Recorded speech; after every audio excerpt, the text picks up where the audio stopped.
Hello, and welcome to another edition of Ask the Professor, where we answer your questions on matters of economics, political philosophy, history, culture, current events, all those things that matter to us in our common life. All right. Here, Andrew wants to know, should the state treat religious ideas differently than non-religious ones? And specifically, he's asking, how should the law or the state treat religious ideas that incite violence or hatred?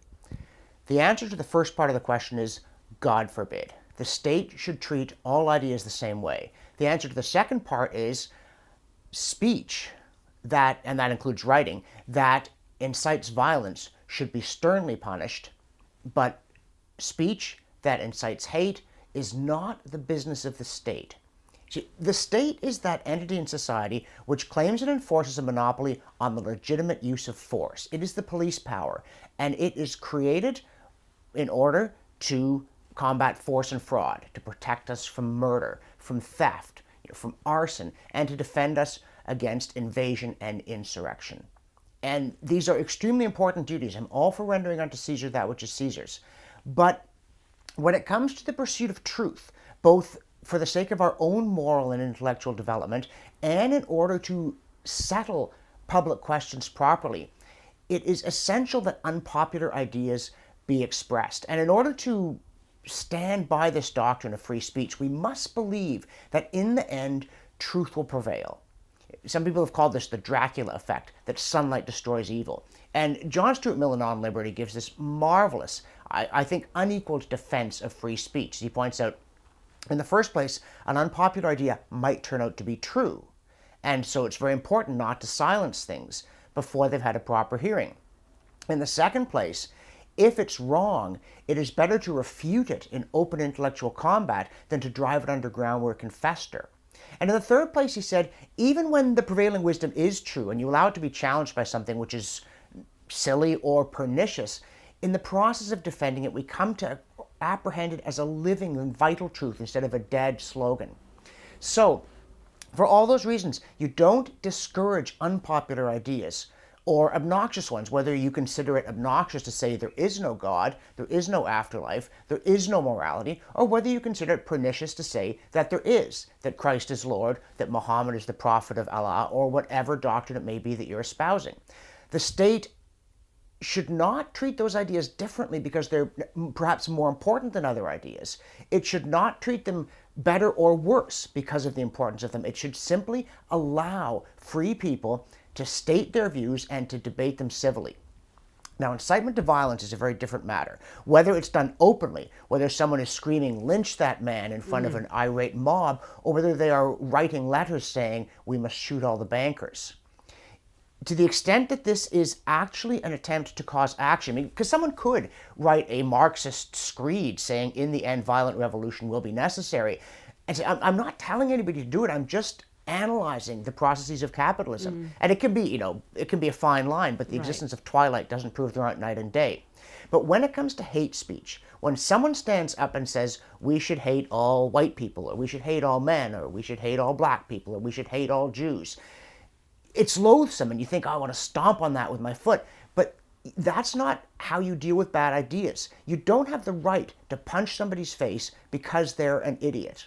And I use that in the moral as well as the intellectual sense. If they're so vile as to be an anti-Semite, you still must respect their natural right to be wrong. You argue with them. You can shun them. There are all kinds of things you can do. But hitting them with a rock is not on the list, not unless they pick up a rock and either throw it at, say, a black person or else manifest a clear intent to do so.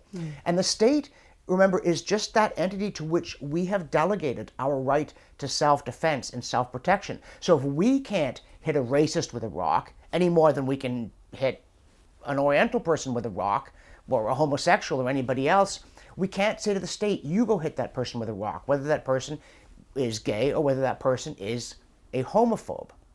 It is not the province of the state to suppress wrong ideas or unpleasant emotions. It is simply to stop people from using force or fraud on their fellows from whatever motivation, including hate. But wait a second.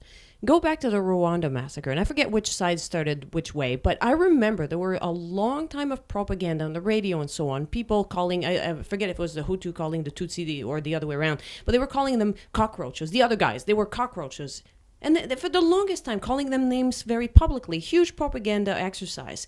That resulted in people actually taking machetes and then going against the other guys and hacking them, killing them, maiming them, and so on. Very often when you have acts of violence like this, it is preceded by that kind of hateful propaganda. And people look at that and say, well, is there a point somewhere on that continuum where we must step in as a society and say, stop that? That's evil. Well, of course there is, but to step in and say stop that is to argue with it, is to confront it, it is to denounce it. It is not to say, I'm going to pick up a machete and hit the guy who called my neighbor a cockroach. That we can't do, and that the state can't do. And it's important to note, in all these situations, the state is itself pumping out the hateful propaganda and silencing those who would argue with it. The Holocaust in Germany is preceded by, not just by government propaganda against Jews, but by state and extra-legal violence against anybody who tries to argue with this propaganda against Jews. So as a practical matter, you will never get these ideas suppressed, because when they are being propagated, they're being propagated by the same people you're trusting to suppress them, the state. As in Stalin's Soviet Union and its vitriolic diatribes against the bourgeoisie, followed by the Gulag and the Holodomor and all the... And the French Revolution, same thing, and the Cultural Revolution, same thing. The people you would trust to defend you against that kind of thing are actually the worst ones at perpetrating it when they get it into their heads to do that. And then at a deeper level, you must ask yourself, do I trust my fellows?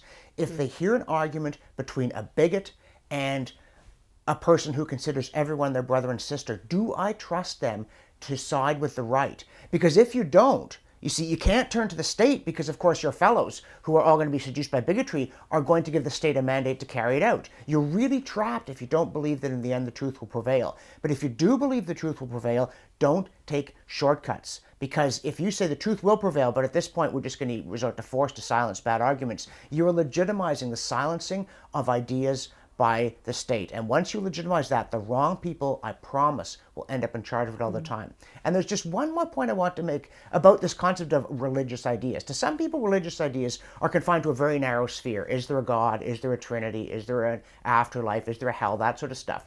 But properly speaking, it is your attitude toward these questions that determines your attitude toward everything else, including how you conduct yourself in your business affairs, how you structure your family life. Everything about you ultimately is determined by your answer to metaphysical questions. And therefore, in a very real way, there are no non-religious ideas. And that's why the idea that, well, we could protect the freedom to exercise religion, but not let people act in their daily life as though they held their religious beliefs, is a pernicious one, because it pretends to respect religion but doesn't. No, we must respect all ideas, and we must, in order to respect all ideas, we must give space to obnoxious ones. Because once you say only ideas that I don't find obnoxious ought to be allowed to be expressed or lived out, then you very rapidly wind up with a government-enforced orthodoxy that stifles the development of the human spirit as well as intelligent discussion of public issues. But where that speech turns not into obnoxiousness, but into actively conspiring to commit violence or inciting violence or fraud, that's where the state steps in, not because of the ideas, but because it is its job to stop force and fraud. All right. Well, I hope that answers his question. And folks, if you want to play along and you want to ask your question of the professor, go to the URL on your screen and everything there will be explained. Thanks, and see you next time.